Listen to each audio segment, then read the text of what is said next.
Good morning. Welcome back to Savannah. The first thing I need to let you all know, I'm not sure how many of you are logged into the guest Wi-Fi here, but when you do, it does interfere with our live streaming. So if you can log out, if you don't absolutely necessarily need to be on it right at the moment, that would be very helpful to us. Thank you. I would like to remind the public that today is the CAB's formal meeting and discussion is restricted to those around the table. However, opportunity for public comment will be offered at various times during the day. And again, we are now live streaming, so please remember to use the microphone and state your name and affiliation before speaking.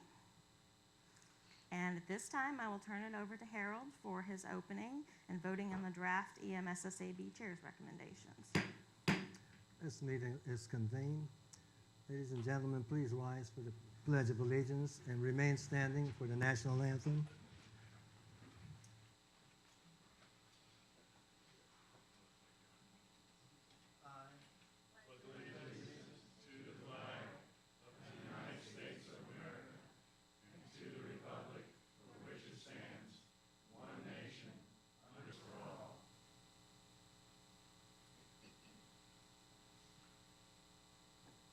Oh, say, can you see by the dawn's early light what so proudly we hailed last gleaming, whose broad stripes and bright stars through the perilous fight o'er the ramparts we watched were so gallantly streaming, and the rocket's red glare, the bombs bursting in air, gave proof through the night that our flag was still there.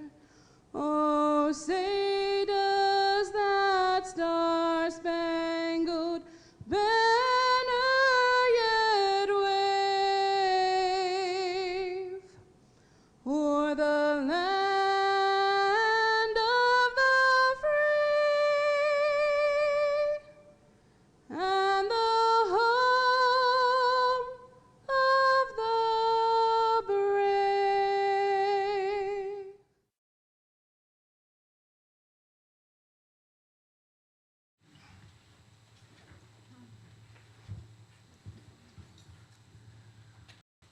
Are there any corrections to the minutes at this time? And that's the minutes for November. Hearing none, I move that we approve the minutes for November 2015. 10, 11, 12, 13, 14, 15, 16, 17, 18, 19, 20. All those opposed, do the same. Do we have any abstention? The motion is carried.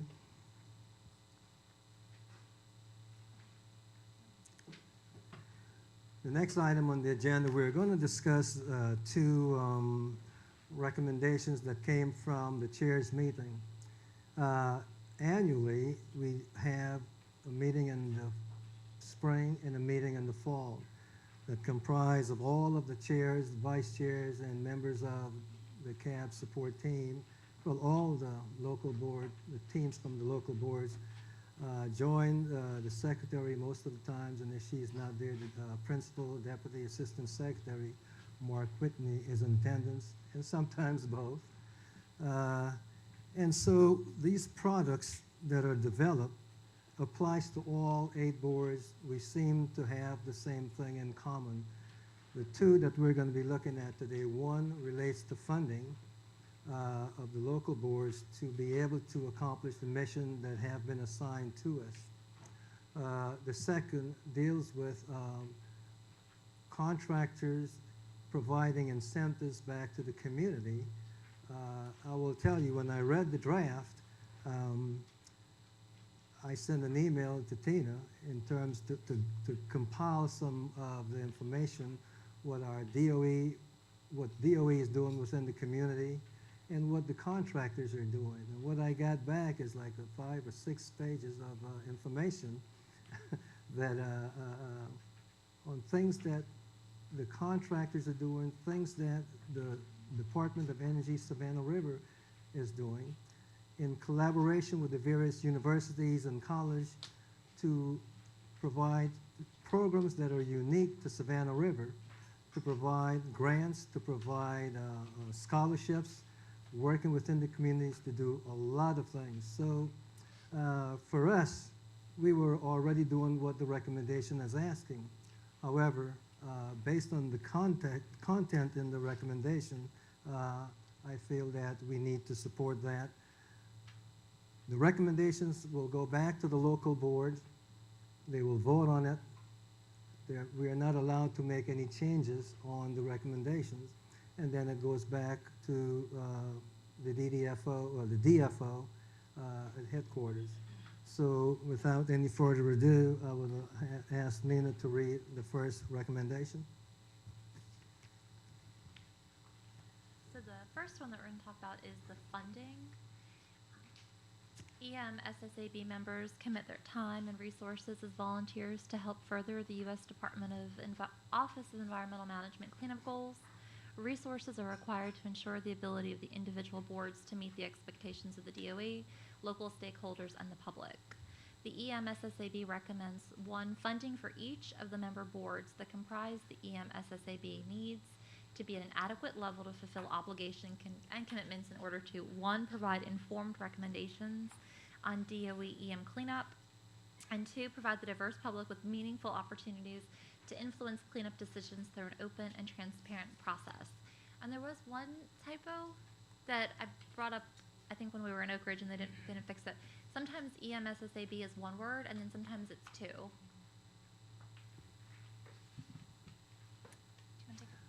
Okay. Are there any questions on the recommendations, or do you need any further clarification? Hearing none, I make a motion to approve the recommendation. Is there a second? Second. There is a motion and a second. We will now vote on the recommendation. All those in favor, please signify by a show of hands. 1, 2, 3, 4, 5, 6, 7, 8, 9, 10, 11, 12, 13, 14, 15, 16, 17, 18, 19, 20. Thank you. All those opposed?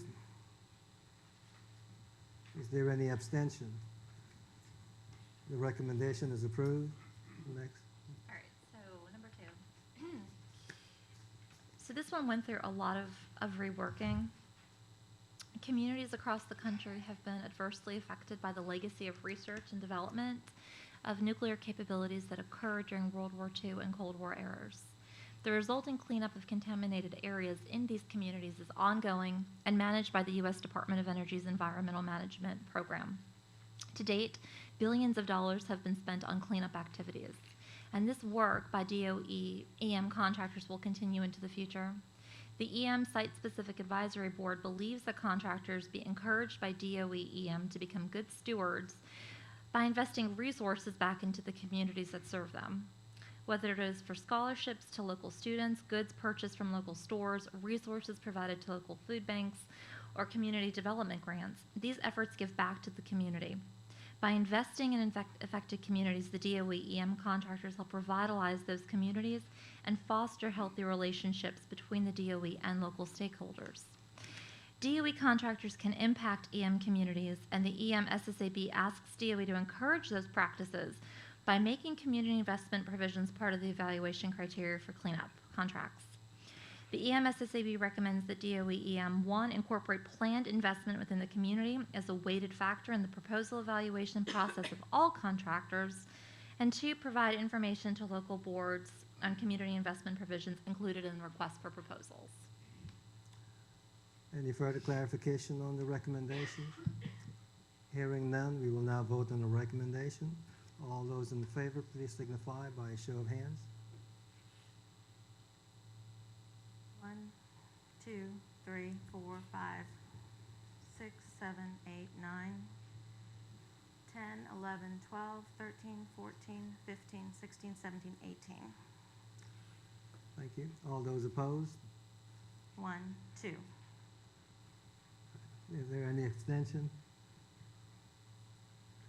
The motion is carried. Thank you. I'd like to address, well, these recommendations that come from the chair's meeting. This particular recommendation was 2 pages long. There were 2 pages. Once it was put on the floor for deliberation, members had amendments to the recommendation. The changes were made. At the point, we decided to meet in a separate group after the meeting to finalize this recommendation. We ended up with 1 page. I addressed that to bring this point, to make this point. The same thing should happen with our board. When a recommendation is on the floor, the author of the recommendation does not have absolute, or is not absolute in terms of changes. Members of the board have different opinions, and they're going to make their amendment to the recommendation. We try not to change the intent of the recommendations, but we have to be open to amendments. Moreover, once the recommendations get to the full board, it belongs to the body. And so a member should not say, well, I'm not going to accept this or accept that, as long as the intent is not changed. And when you look at the process, you end up with a better product at the end of the day. And so we need to understand that as we discuss and form our recommendation so that we can have a quality product. Oftentimes, I will tell members of the board that, I'll vote for a recommendation even when it may not be exactly what I would like to see, but I will vote for it. I understand where we're going with it. It's within the scope of our mission, and so I will vote for that recommendation. That's just the way it is. And I appreciate your support as we go through and work on our own recommendations that we adopt that policy or principle. At this time, I'd like to introduce a new member. Jim was not here at our March meeting, so we were not able to give him a formal introduction, and so I'd like to do that this morning. On February 8th, Jim attended the new members orientation, and he also attended the tour of the Savannah River site. And so what I would like to do this morning is have Jim give us a brief introduction of himself. Jim, the floor is yours. I'm Jim Lyon. I'm a Savannah native. I spent, well, I was an Army engineer for 27 years, and subsequent to retirement in 1994, I've worked for various companies, primarily in school construction and capital programs and school systems, and overseas in Iraq, the United Arab Emirates, Saudi Arabia, Oman. And most germane to what we're doing here, I'm managing bases on the Western region, among other things, of clean water in Marin County. And my work in an Arab country in the middle of Middle Eastern crew. I'll be happy to talk to you. Thank you.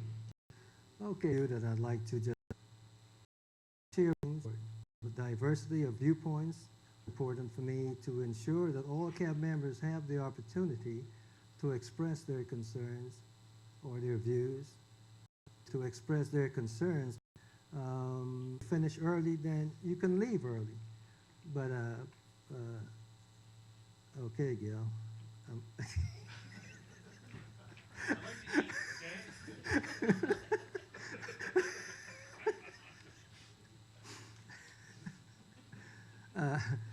Waste Management Conference. In March, I addressed this at the executive committee meeting. In the past, we were not able to get information out to the members of the board in terms of this, the Waste Management Symposium or conference. And therefore, when that information arrived late, members they do not have adequate time to prepare their abstract. I have asked the staff to take on that responsibility, and they have. And so I'd like to thank them, because if you notice on, I think a couple weeks ago, you received the Waste Management Symposium information.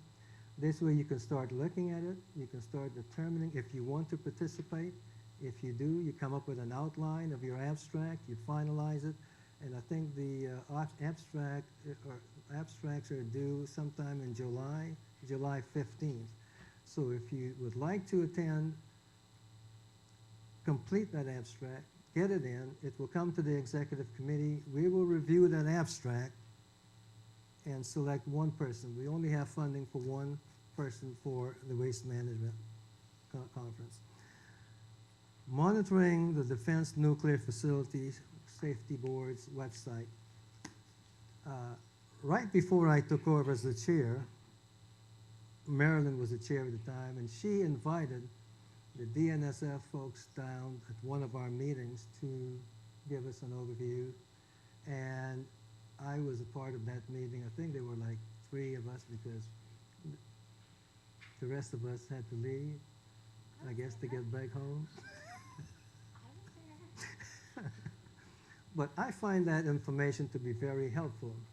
I learned what they did, and I also learned that I can go on the website and review their weekly reports. They also do updates to that report. It was brought to my attention that sometimes when you see the reports on the website, it's about 3, maybe 4 weeks old, but at least we are able to look and see what's there and see if there's something that we need to address.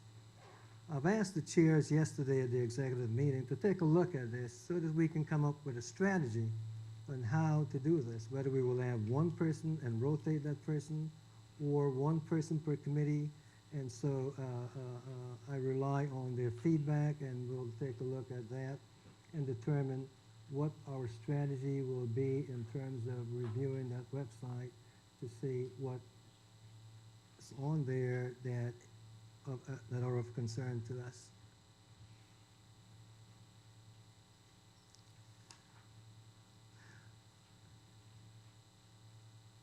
On the 11th of May, the Environmental Management Advisory Board was was in Aiken. It's customarily that when they go to a site-specific, any specific site, that the chair of that site provides an opening remarks to the board. I also provided an overview of our mission, the organization, how we're organized, how we do business, our schedule for 2016, and how we go about that forming up that schedule. I also discussed our training program, training and development program with them. Emphasize that the training and development program also is used as a part of the CAB's outreach program. This program will be placed on our website, and every member has an opportunity to view that training program, to educate themselves, and to come to the meeting prepared. Maybe, I don't know, they may be too prepared when they come to the meeting, but that's a good thing. So when you come to the meeting, the same things that we are looking at on that training program is the same thing the public will be looking at. So you'll be more educated and more informed on the issues at Savannah Riverside. Therefore, you can participate a lot better once we get that off the ground. Public engagement. Jim sent me an email about a couple months ago, And it was in reference to someone that contacted him, did an interview with him, and they would like to speak to someone from the CAB on the CAB's perspective and engaging with the public. On the 4th of April 2016, and I had an interview with Noelle Giannotti. She's a doctoral student from the Center for Public Administration and Policy, Virginia Tech. She's also working with the Kettering Foundation, whose goal is to increase citizens' participation in society and thereby improving our democracy. The project seeks to identify best practices for public participation among 5 agencies. The Department of Energy is one of those agencies. Noelle, she has advised me that she will forward the report once it is completed, somewhere around June, July timeframe. And when I receive that information, I will share that with the board. The meeting lasted for about 2 hours, but it was very informative, and I enjoyed doing it. On 12 May, I attended the Savannah River Remediation 20th anniversary, celebrating the DWPF, the Defense Waste Processing Facility, and tank closures, Tank 12 closure. The pride and professionalism that Savannah River Remediation displayed when the CAB visited their facilities were also displayed during this anniversary celebration. From badging, conduct of the ceremony, and the events were well planned and executed. And I think that's a testament to how they do business. The very first time I remember going to the site, on a site tour to Savannah River facilities, they gave us a briefing. They assigned us into small groups. They assigned a guide for each group, and it went very well. They tell us what they're going to tell us or show us. They show us, and then they have a summary. And the CEO was there with us, at least in my experience, most of the times, and he will be there to welcome us. And so the same professionalism I saw at this ceremony, and hats off to Savannah River Remediation. Not only that, they also fed us. Well, okay. Timely CAB notification of SRS on unusual events and issues. And that's a result from a recommendation 333 that we submitted a while back and received a response from the site manager on the 4th of November. What it means that for the first time, when there's a significant event on the site, the CAB chair is notified.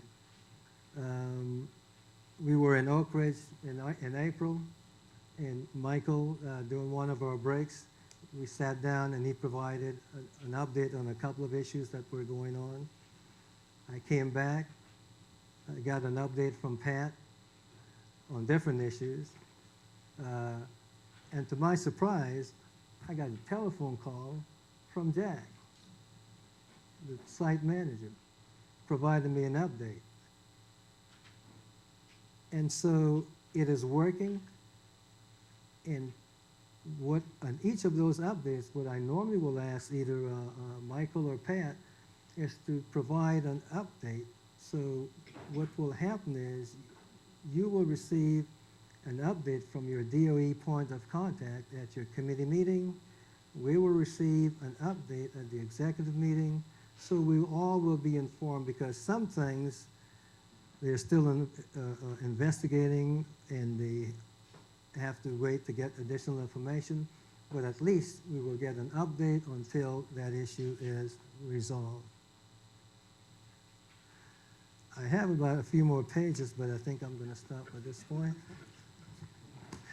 That concludes my briefing, or my update. Thank you very much. Harold? Need that?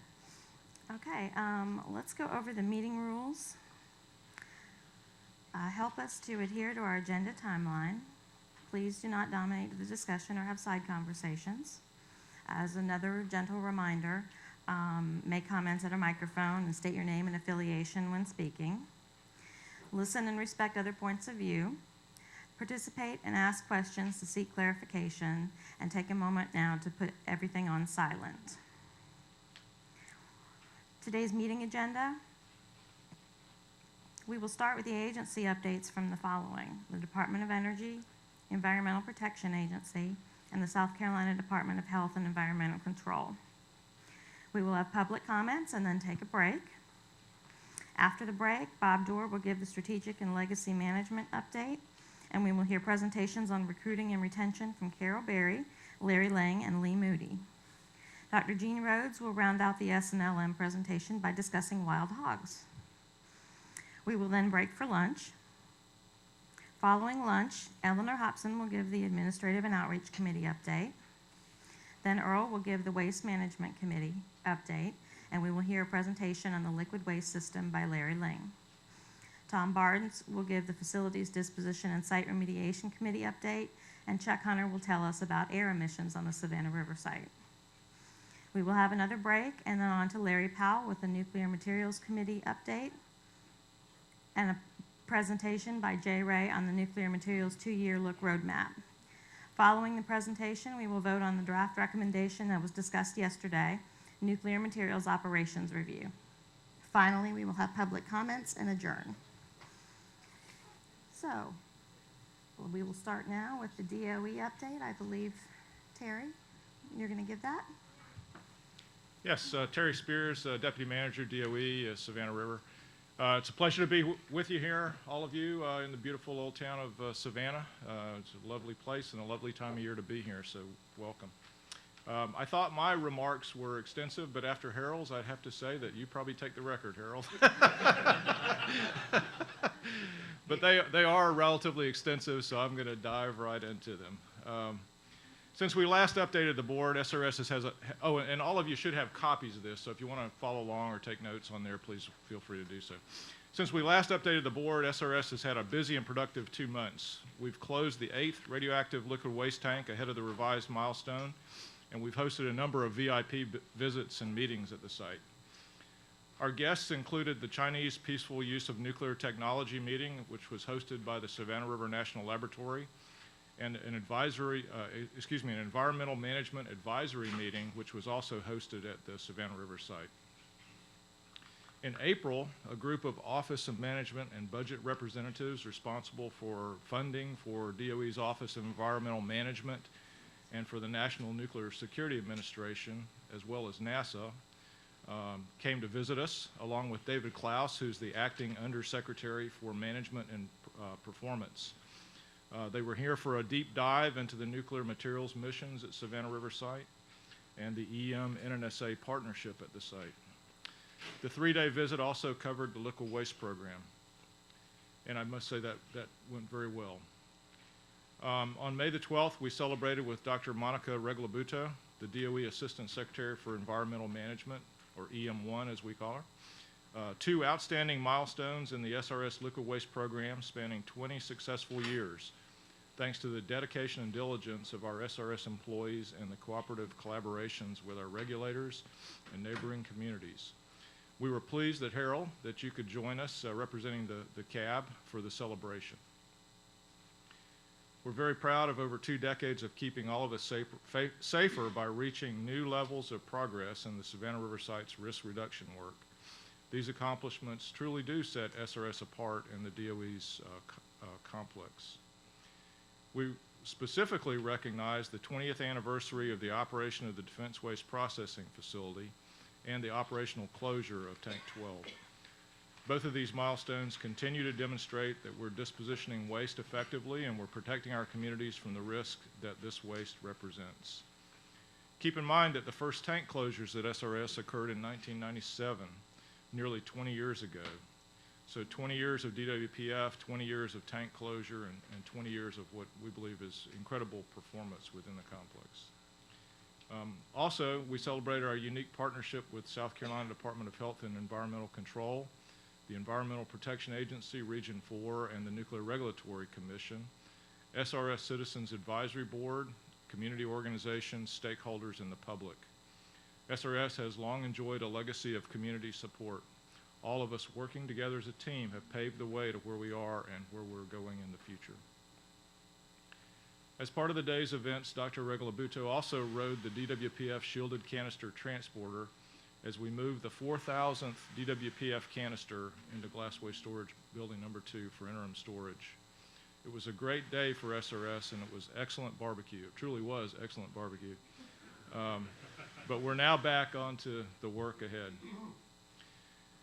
All our nuclear materials facilities are in sustained operations except for the Savannah River National Laboratory, which is currently in deliberate operations. SRNL, HB Line, and K Area each experienced violations of their respective technical safety requirements in April. And I believe that, Harold, that might have been some of the things that you got notified of back in April. None of the violations resulted in an unsafe facility condition, but this does not meet DOE's expectations. Savannah River Nuclear Solutions, SRNS, was directed by DOSR to conduct a root cause analysis to help us identify corrective actions that might help us prevent recurrence. Once we've evaluated the outcomes from this root cause analysis, we'll be communicating them also to the Citizens Advisory Board. SRNL violations involved a lack of proper fire watch and isolation of a fire sprinkler system without entering the required limiting condition of operation, or LCO, although all appropriate steps of the LCO were in fact performed. HB Line performed a recirculation of a process vessel during warm standby mode, which is also a prohibited action in that mode. K Area did not enter the required limiting condition of operation when it was identified that material was stored in the wrong location, although all appropriate steps of the LCO were in fact performed. In addition, F Area in May identified a potential inadequacy in the safety authorization, or PISA, regarding legacy materials, which were in fact filters, that were found in an unauthorized location. H Canyon in May identified a PISA regarding the effect of a potential propane explosion on the H Canyon inner truck well airlock door frame. And that component is counted on as part of the boundary of the facility. All items were self-identified by SRNS, and the facilities involved remained and currently remain in a safe condition. As for facility operations, H Canyon has begun the contractor readiness assessment for first cycle operations. This is needed to resume dissolution of spent nuclear fuel. Modifications needed to process the target residue material are operationally complete, and startup testing is underway. The readiness assessment for TRM is expected to be completed this summer. HB Line continues to process plutonium feed material for the MOX facility or for other disposition. K Area continues safely storing plutonium and supporting shipment of plutonium to HB Lines so that it can be processed. And L Area continues to support fuel receipts from foreign and domestic research reactors. SRNL has developed a plutonium metal to oxide conversion capability using a muffle furnace-based approach. This will help increase production of plutonium feed material for the MOX facility or for disposition once fully implemented in HB Line. The comment period for the draft environmental assessment on spent nuclear fuel from Germany ended on March 25th. Over 225 comments received during the public comment period are being addressed in the final EA that will be issued later this summer in June. Liquid waste program. As I said earlier, Tank 12 closure was completed on April 27th, 2016. Work continues to complete bulk waste removal in Tank 15, which is another regulatory commitment. Defense Waste Processing Facility is operating, and for this fiscal year, DWPF has poured 90 canisters thus far for a total of 4,057 canisters. Saltstone is operating. A readiness review on the first of two 60,000-gallon salt solution receipt tanks was performed. Those are the tanks that will receive salt solution from SWPF. First receipt of waste into into the tank is expected the week of May 30th. For fiscal year, current fiscal year, FY16, Saltstone has processed a total of 466,882 gallons of 882 gallons of low-level waste into grout.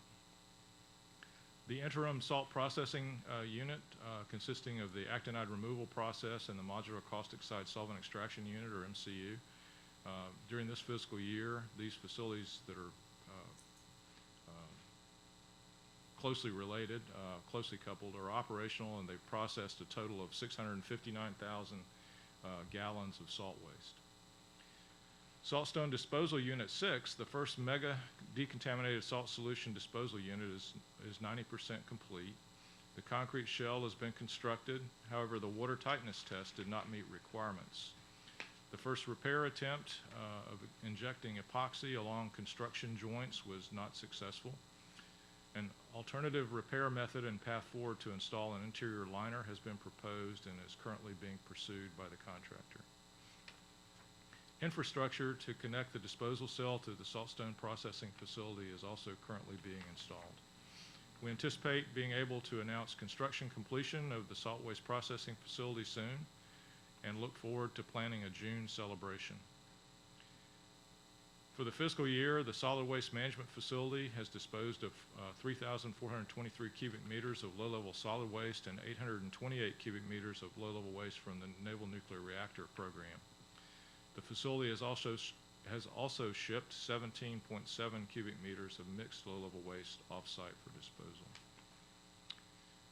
The D Area Ash Basin Remediation Project is making progress on closing the first 2 units.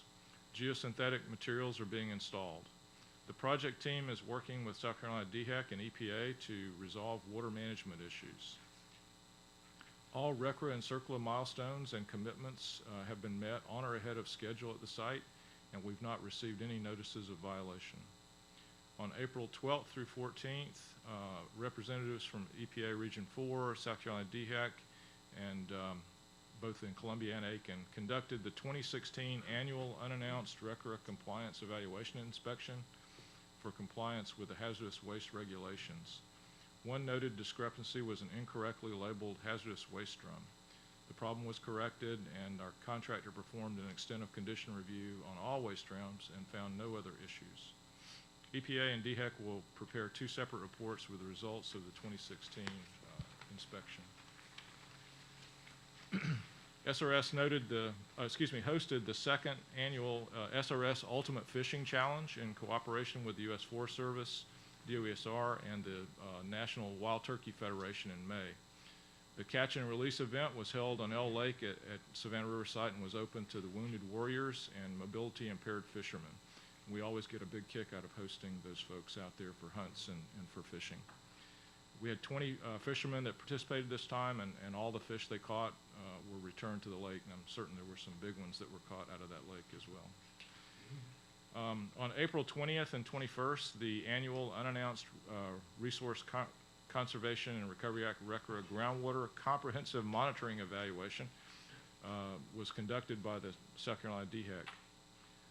Savannah River site RCRA permitted hazardous waste management facilities that are undergoing groundwater monitoring. Corrective actions were inspected, and a records review was performed.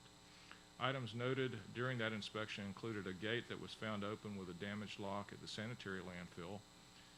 The lock was promptly replaced and the gate secured, and 2 broken well identification signs that were replaced on April 27th. Also, last Wednesday, we conducted a significant emergency management drills, our annual graded emergency management exercise at the site.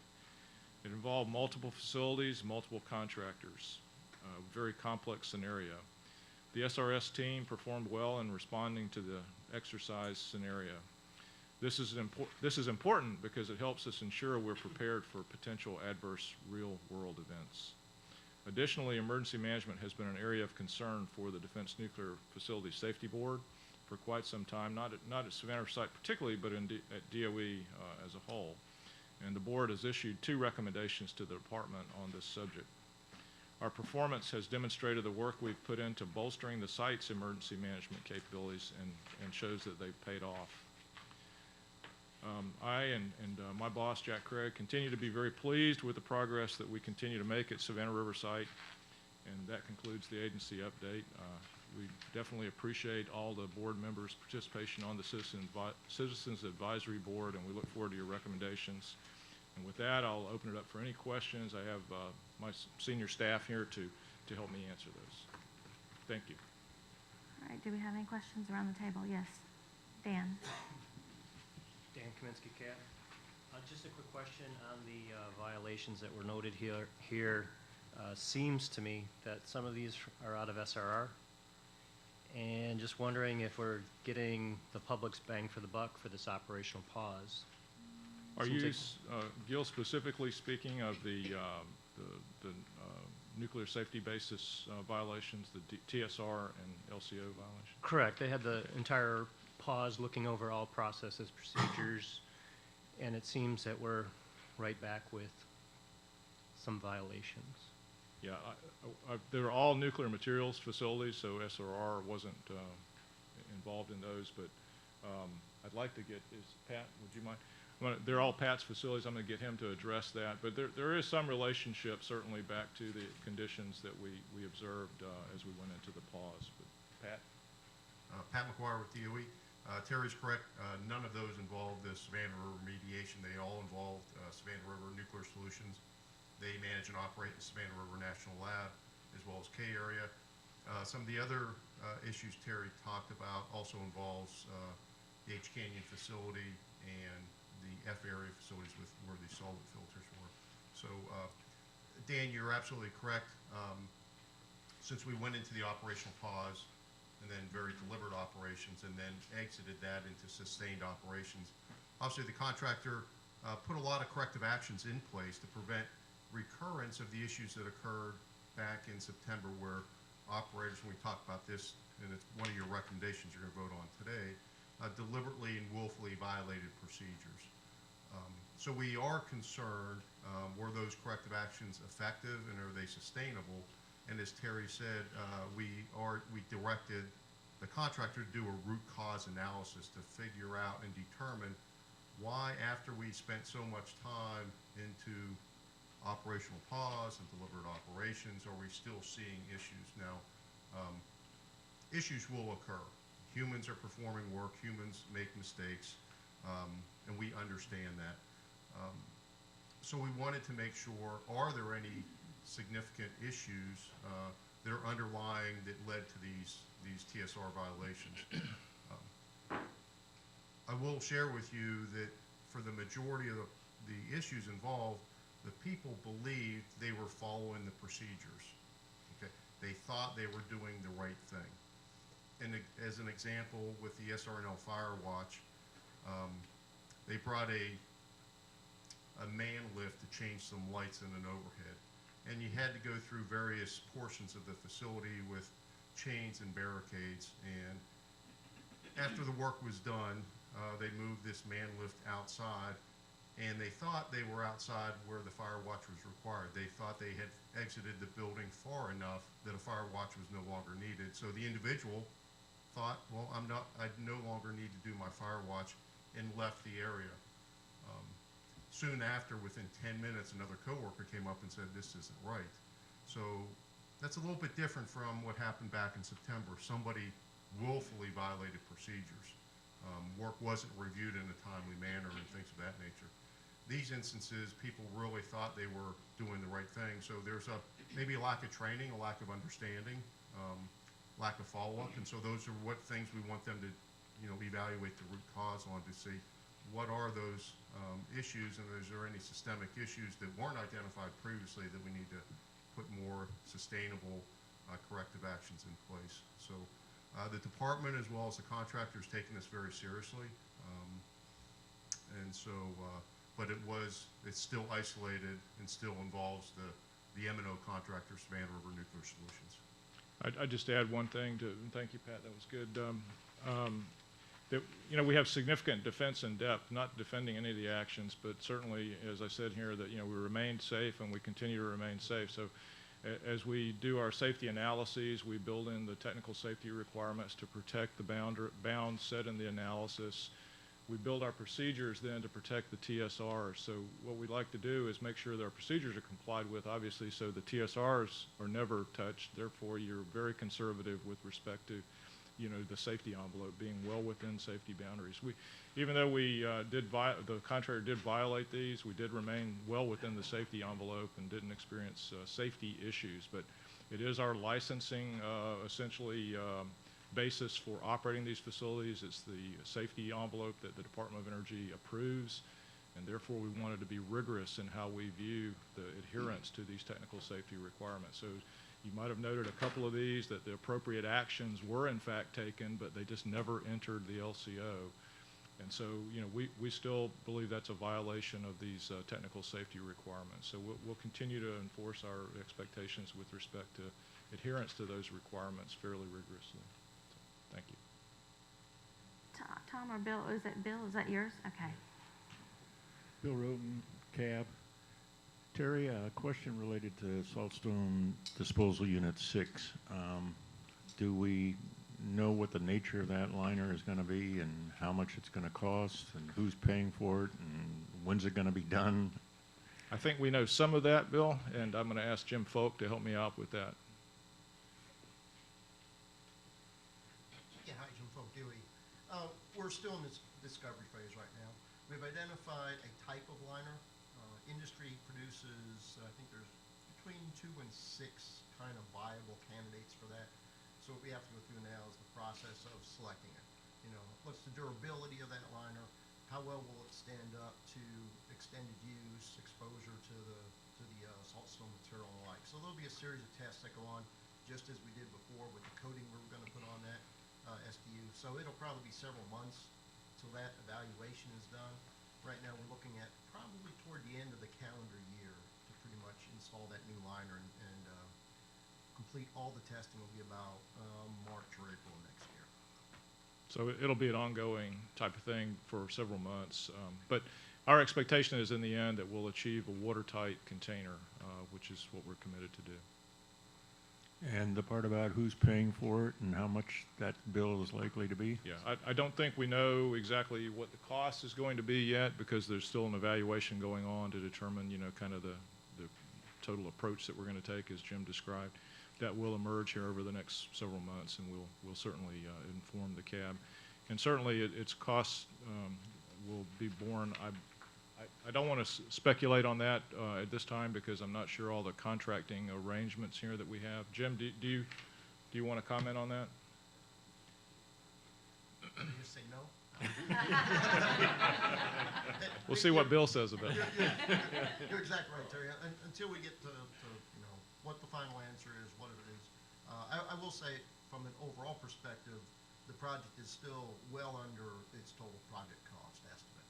So we had a total project cost of something like $143 million. We're probably in the 100 to 110 range, even with this fix. So other than this issue, our project has been very successful as far as time and schedule goes. So we do have a little bit of margin in that final total cost to work out this issue. Thank you, Jim. Thank you, Terry. You're welcome.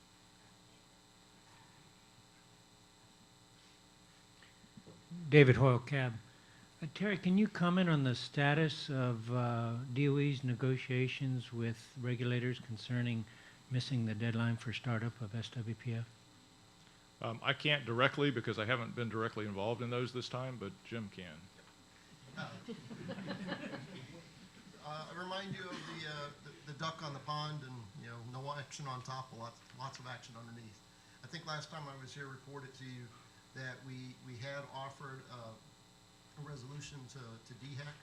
We have since exchanged a couple more proposals. So right now the ball is in DHEC's court, so to speak. We presented them a few weeks ago with our proposed approach, and we're waiting on their answer. Thank you. Susan Corbett, a CAB. I want to go back to the Saltstone. So I learned a long time ago that low-level waste does not necessarily mean that it's not long-lived. It just means there's lower concentrations. Is that correct? A correct definition? It's not. It's, well, technically, it's anything that's not high-level or transuranic waste. Right, If but it's it's- radioactive, it falls into the low-level waste range, yes. Okay. But I will say that the material that we deposit in Saltstone is exceptionally clean and has had the actinides removed significantly, and the cesium levels now are, I don't want to call them trace, but they're extremely low level. Is that the most prominent? Cesium, yes, cesium that's is- correct. Cesium Okay, 137. so it has about a 30-year half-life. So whatever this liner is, it's got to last for around 300 years, right?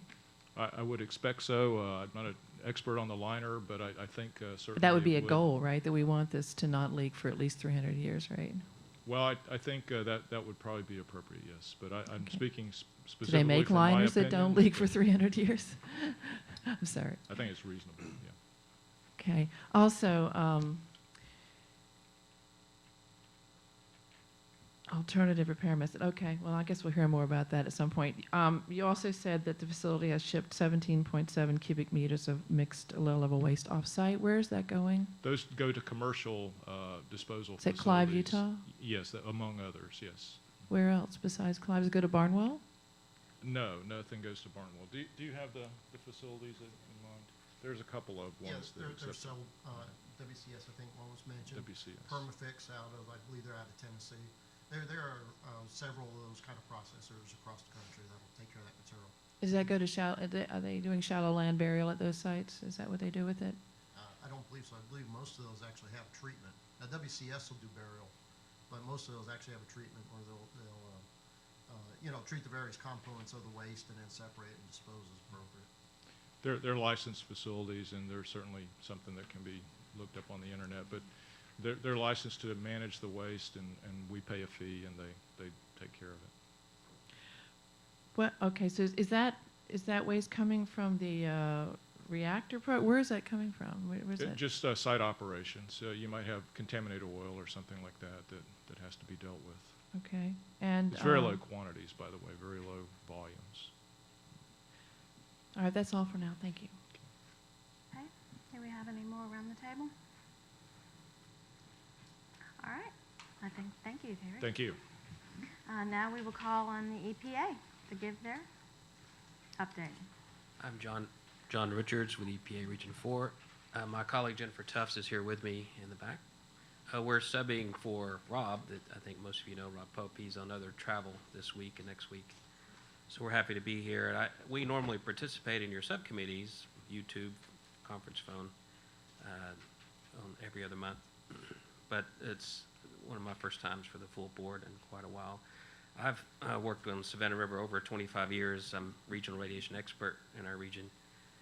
And the last 6 or 7 years, I'm also doing project manager duties. So like, there's 4 of us on the SRS team, Rob, Jennifer, and myself, Deidre Lloyd, I think y'all know. But we all have other projects we work on. I work on projects at Oak Ridge, Paducah, and I provide regional expertise to any radiation project in our region. So some of us have worked on Savannah River for a long time. I was going to go over a few of the areas that Rob had pointed out, and what some of us are working on, including Jennifer and myself. One of those, the sea area, that was I think was reported in the last CAB meeting, where the Forest Service had inadvertently spread contamination, potentially spread contamination over there when they did some land farming or before fences and other things were put up. So that's been reported on. We continue to work on that. I think Jennifer has sent our comments on the sampling scheme for any potential contamination that might have spread beyond the boundaries that were there. So I think we're still working on that. Yeah, DOE had committed to examining internal processes, ensure that doesn't happen again. We've seen that. And since Martha Berry, I think some of you knew, retired last July, my duties I used to work a lot on the A and C, other reactor areas. Now Jennifer does most of those, and now I do mostly the tanks and separations that Martha Berry did. So recently, Tank 12 was closed. We're very pleased to see that. We have an IROD in for H Tank Farm. We'll be evaluating. Again, the Tank 12 was one of our primary goals, and again, we push hard for those to stay on schedule. As you know, we had a big dispute we went through last year, and part of that was getting the new technology agreed upon for treatment, at tank treatment. That was one of the commitments made by DOE last year as part of that dispute resolution, so we hope to see that continue. The progress, that, even though it's been slow in SWPF, we recently had a tour of it about a month ago. We continue, and so we know that's what's held up some of the other tanks being closed, but we see, again, progress with that. It's already been talked about. D area, that's Deidre Lloyd's project. There we're making progress, hoping to cap one of the ash landfills. I think that's been in the works for a while. And continue management of stormwater runoff and other areas there. That's really all I have today. Again, it's one of my first times to the full board meeting, and happy to answer any questions you may have or direct them to others and get back to you. But we'll be here all day. Thanks. All right, thank you, John. Oh, I had one other thing before questions. We recently had a health advisory. You may have heard of PFCs, PFOAs, and other names. Again, I'm a radiation guy. But we had a national meeting recently, was reported on, and then the health advisory came out last week. I can pass that on to the chair, whoever, if you want to see that. But in our national meeting we had a couple of weeks ago in Pittsburgh, this is all the project managers of EPA get together to hear about latest emerging contaminants. And the focus was on DOD sites, because anywhere you've had fire extinguisher use, especially training, and that's every DOD site, you're going to have these PFCs. And that doesn't mean you have a lot of contamination, but it means it may need to be addressed. We would assume that would include almost any other federal facility as well, wherever there's any kind of fire training, or again, wherever any, I think that's the main source. I'm sure there's other sources of PFCs. So again, a health advisory has been issued, and again, not being an expert on this, but it's in the email I can send you that gives it more info on our EPA website. It's not a hazardous constituent like coal ash. It's not a hazardous constituent. Doesn't mean we don't address it, because sometimes the contaminants in the coal ash that we still have to look at under Superfund. So again, was just issued last week. So. Okay, thank you. We'll start over here. Susan? Susan Corbett, CAB. So I'm just curious, when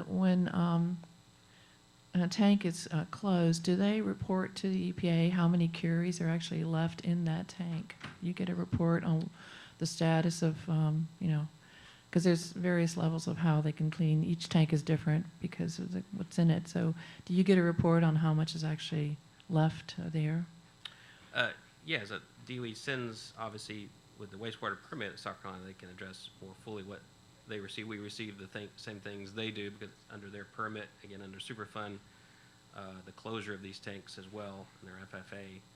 So we do receive all the information and on the residuals left in, because they do have to do a calculation, I think, with each tank for all the 51 tanks, what that would be in the future for future groundwater protection. So Okay. yeah, that should all be in our reports that we look at for every tank closure. Thank you.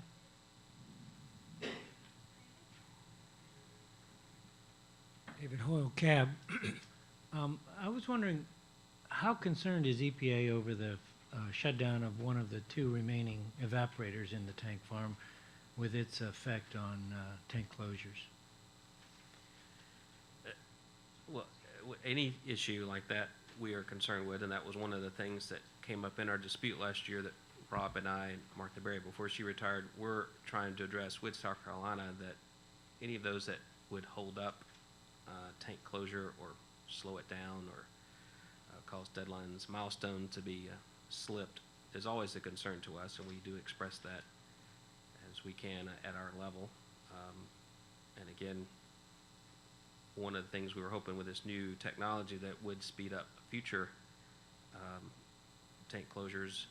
So, and I'm not speaking directly to the evaporator, but we just consider that anything that would be slow up progress toward that is obviously a concern to us, and we always express that either through our dispute process in FFA or South Carolina through their process.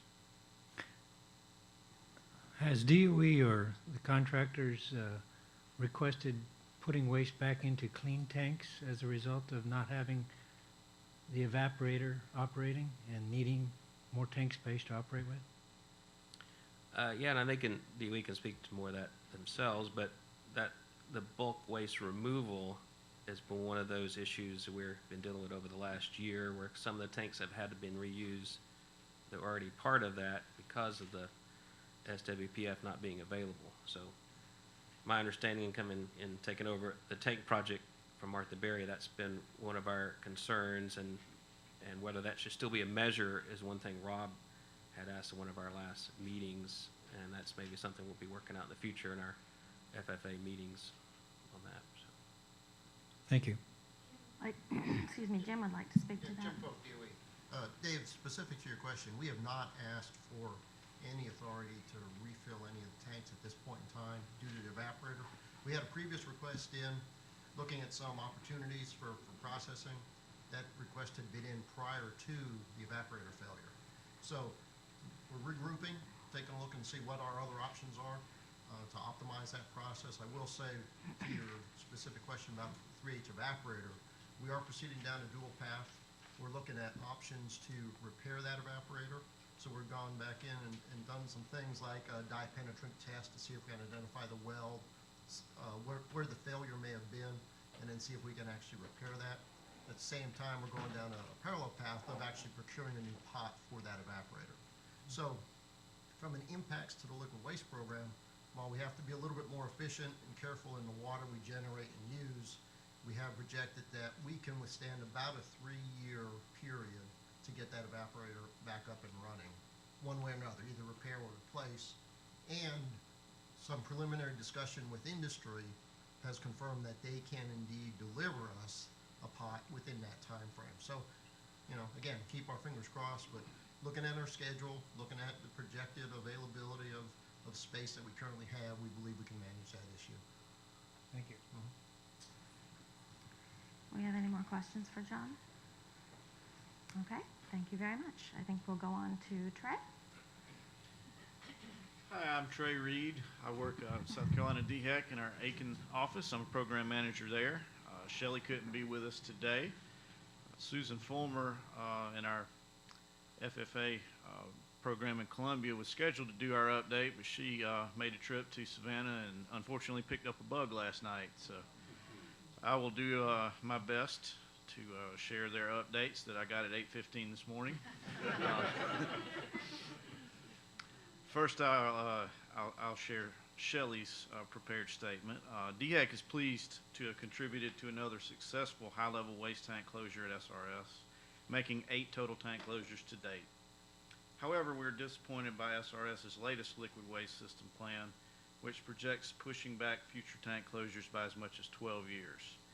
DHEC is advocating for additional funding to make up for lost treatment time and close tanks by the regulatory schedule that DOE had committed to meet. As far as Susan's updates, DHEC received the Revision O Interim Record of Decision, or IROD, for H Tank Farm. Regulatory review through June 17th, 2016. Revision 1 approval is due August 10th, 2016. It will be available for public review and comment after August 10th, 2016. We discussed the early construction disposal site C1 land use violation at the March meeting. We've received the SAP and it's under review. Comments are due in early June. In late April, there was a day-long training class and site visit for DHEC and EPA staff. We were able to tour SWPF, DWPF, and Saltstone. It was a very informative and helpful training, and we appreciate the time that DOE and SRR put into organizing it. And then I have one other brief update. You may have noticed Kim Brinkley's nameplate has vanished from the table. Kim Brinkley earlier this month accepted a job with SRNL, so we will miss Kim, but we will immediately begin searching for a replacement for Kim. So I will try my best to answer questions or phone a friend in the audience if you have any. We have any questions for Trey around the table? I think you're off the hook. Thank you. All right. We are down to our public comment period. Do we have public comments? Yes, come on. Hi, good morning. Betsy Madrew with Waste Control Specialists. I thought I would make my public comment now. Really just want to introduce myself to you. I'm off to DC tonight, so I might not make the afternoon public comment, and also we'll be around today if you want to have some sidebar conversations. But really, WCS, as you know, and as we just talked about a little bit, is a commercial facility in far west Texas in Andrews County. And we have a number of disposal cells there. One of them is a federal cell. Important to note that we're not a DOE contractor. We actually own and operate our own facility. DOE has a MOA with the state of Texas where they will take title to all of the waste in the federal facility upon post-closure. We've been open for about 3 years. We have taken some shipments from Savannah River. We take Class A and B and C waste. And for those who follow nuclear things in the news, we've recently applied for an application with the NRC to store spent fuel and high-level waste at our facility, and we also are engaged with our regulator to dispose of greater than Class C waste. So we are an intermediate depth facility that's completely lined in concrete. It is a design that is not replicated anywhere else in the country. We're really proud of our facility. We do things a little differently there. But really just here's a resource to you all. I've been with the company now for about 2 years. My background is on the policy and government side of things, so I've been visiting a number of cabs around the country really to learn more about what your needs are and just understand sort of the federal world a little bit better. My background is on the commercial side. So be here all day, glad to answer any questions for y'all. Thank you very much. Okay, I've got Becky signed up first. Oh, Marilyn, you want to? Okay, I got Becky and Bernice and Marilyn and Rose and Tom. Okay. I didn't mean to jump in, but I will. I'm Marilyn Parson from Bluffton, South Carolina. The Environmental Management Site-Specific Advisory Board recommendation on funding, I want to make a comment on. I'm glad that this board approved that. This isn't the first funding recommendation that the Site-Specific Advisory Board chairs have put up forward to the Department of Energy, but I'm glad to see it again. I did want to talk about the second recommendation, which was that the Department of Energy provides adequate funding to provide the diverse public with meaningful opportunities to influence cleanup decisions through an open and transparent process. To me, if you're going to have a meaningful opportunity for the public to participate, it has the board, this CAB must have meetings in different parts of the state of South Carolina and Georgia so that the public does not have to always travel near the Savannah River site to get to provide meaningful input. To me, meaningful input is a face-to-face is the most important way to do that. So I would urge Bob, your committee, the Strategic and Legacy Management Committee, budget is within the purview of that committee. And I would urge your committee to, during the budget development process, to ask the Department of Energy, how much would the CAB budget have to be increased to have at least 2 meetings, I'll say away from the Savannah River site immediate area, and maybe 3. We know that the biggest part of the CAB budget is, of course, for staffing, but the next highest funding level, biggest chunk of budget is for travel. We understand travel is expensive, but this is a tiny budget when we look at the entire site. So get involved and find out how much would it cost. This year you come to Savannah. Last year it was Savannah was the only away meeting, I'll call it. The year before that it was Beaufort. In the recent past, they used to go to Columbia and Charleston and Beaufort and Savannah. We need to see how much it would cost and try to reinitiate that. You know, we haven't been in Charleston for a long time.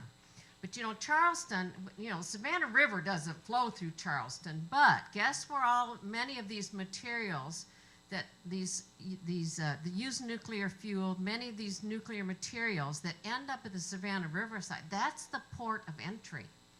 And if you read the latest environmental assessment talking about this German fuel, that's where that fuel comes in. And there's other spent nuclear fuel that has come in through there too. So that community is directly affected by what goes on at the site. And it's too bad that this board hasn't been in Charleston in a long time. So Bob, that's my challenge. I would hope that your committee would get involved in that budget process and just see how much would it cost and get some answers to that and see if that money can be put back in the budget. Thank you. Thank you, Marilyn. Let's bring up Becky.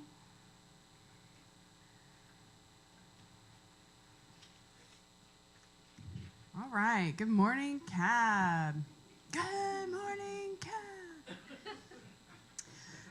So my name is Becky Rafter, and I'm the Executive Director of Georgia Women's Action for New Directions, Georgia WAND. We've known each other for a few years now. I am here to make a special announcement, and we are 10 minutes over schedule right now, so it's okay. So I wanted to thank you all for your support over the past 3 years since I've been at WAND in regards to Georgia WAND's environmental monitoring efforts. My colleague Bernice Johnson-Howard and I are here to share just a couple of quick things with you. Mine is not as quick. We are excited to announce that we've accomplished an important milestone with the help of this body and with our partners at the Savannah River Ecology Lab and DOE, and Bernice is going to speak more to that part. Georgia WAND has successfully negotiated a 3-year monitoring and community outreach program created in partnership with the University of Georgia's Savannah River Ecology Lab. It's really SREL's program, okay? It's not our program, it's their program. And it's to be funded by the Department of Energy Savannah River site. This program is called the Georgia Radionuclide Education Monitoring and Outreach Project, or REMOP. It's a data-informed public outreach, engagement, and education program that will serve local communities in eastern Georgia, mainly the Shell Bluff community living in between the SRS and Plant Vogel.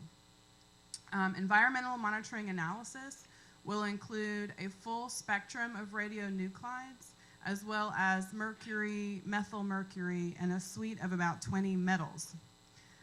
Monitoring sites will be chosen based on community members' needs and suggestions, and the program will outreach to local residents about the sources, the levels, and the risks of radionuclides and metals in the environment in which they live. And a community education program will be developed based on community surveys. They're going to have like a pre and a post survey. Based on their surveys, their participation in the program, and the results of the monitoring analysis. We're very excited about this. As you may know, we've been working to reinstate environmental monitoring in Georgia for 15 years, since the funding was pulled in 2003. We think this is an important step in identifying the environmental issues in Shell Bluff, so that together we can figure out what a solution is to that problem. All of the testing data that has been taken on the Georgia side from 1976 forward from all entities is going to be analyzed in preparation for determining where the sites need to be and what media needs to be tested. And the program is going to help overcome the nuclear industry's general failure to educate the public about radiation and the specter of nuclear disasters. It demonstrates a willingness, a genuine willingness, for the industry to learn about community members' needs and concerns, as well as to make more accessible responses about potential sources of radionuclide contamination within the environment. It is hopeful that this program will begin to build trust between people living around and people working within the nuclear industry. And I would like to not continue reading all of this. I'd love to submit this announcement to the CAB. Harold, if Chairman, I could maybe submit our announcement to the CAB. We're also going to be having a press rollout, which we'll make sure you all get on. We can put it in the minutes. Okay. Okay. Well, not only that, if you submit it to the staff, then they can get it out to the members, so we can also have a chance to read it before we see the minutes. Okay, excellent. And this, what I'm reading is not an official press release. This was the announcement that we sent to our constituents But we're hoping to be planning a press conference or like sort of even a barbecue in the Shell Bluff community, because it's only going to be successful if community members are involved in the program, because all people, no matter who they are or what they think or how much money they have, we want to make sure that everyone is involved in this program. And so I especially want to urge the Georgia members of the CAB to be involved and to tell folks about it. We'd like to ask the CAB, before I ask the CAB, let me ask the CAB and then I'll do that thing. We'd like to ask the CAB 2 questions. The first is, as a community liaison for us between the CAB and Shell Bluff community, I'd like to know what you would like to see, and you don't have to tell me right now, but just to be thinking about what you would like to see from us in any type of formal way, and also to ask your willingness to play a role of accountability and neutrality in the process, because the more neutrality there is, the more independence SREL has, the greater the validation of the results, no matter what the results are of the program in 3 years. And when the gentleman was speaking yesterday, that great dog presentation, and he was like, whatever we say helps, to raise accountability for SRS. And so we want to make sure that he was with SREL, so we want to make sure that the CAB is able to, there's Georgia One, there's SREL, and there's SRS. So we want to have 3 real distinct independent agencies working on the program. And my second question is, as I bring my colleague Bernice Johnson-Howard to the microphone, as I introduce her, my second question is, I want to know who wore it best. We didn't plan this. But so Bernice Johnson-Howard is the field coordinator at Georgia Wand. She is a Shell Bluff resident, and her commitment to the people of Shell Bluff and her faith and all of her other interpersonal skills and leadership skills played a very huge role in this what we see as a great victory, so that people of Shell Bluff have more information. And so I just really want to hand it off to Bernice, because we credit Bernice with so much of this win. So thank you, Bernice, for your hard work. I hope that they think that you wore it best. Becky, before you go, there's a question sheet on the back table. Would you put those 2 questions on it, please, and get those to me? Or if they're included with your comments, then just so that we have a record of them. Sure. Okay, thank you.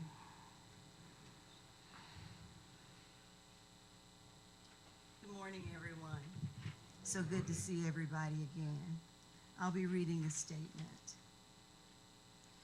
This grant from DOE SREL marks the beginning of the foundational infrastructure necessary to provide the much-needed and much-deserved answers for the people of Shell Bluff in Waynesboro, Georgia.